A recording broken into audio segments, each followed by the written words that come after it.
चारुणमर्दनं देवकी परमानन्दं कृष्णं वन्दे जगत्. Why should I fear when Mother Gita is near?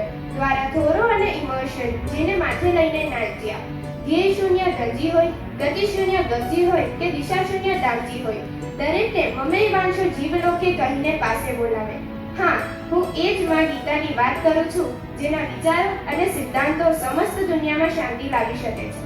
એ માત્ર હિન્દુ ધર્મનો નહીં પણ સમસ્ત માનવ જાતિનો ધર્મગ્રંથ છે. કોઈ પણ કાર્ય કરો એ કેટલી વાર કરો એ મહત્વનું નથી, પરંતુ કેવી રીતના કરો એ મહત્વનું. પણ અર્જુનને સમજાવ્યા હતા કે શ્રદ્ધા વિના કરેલું હવન, આપેલું દાન અને જે કંઈ તપસ્યા કરવામાં આવે છે તે અસત્ય છે અને આ લોકમાં કે મૃત્યુ પછી પણ કલ્યાણકારી નથી.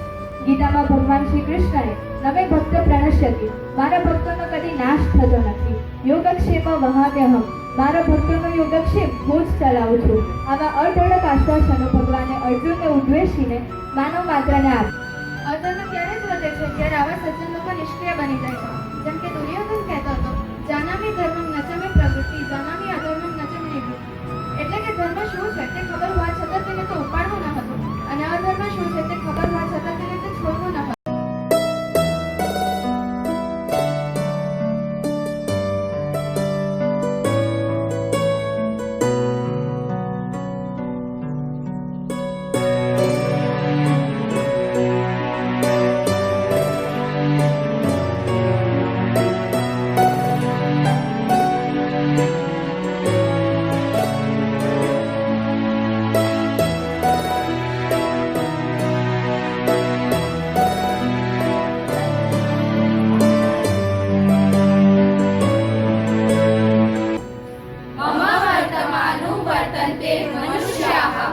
અર્થાત મારા કહેલા રસ્તે જે ચાલે છે તે જ સાચો મનુષ્ય.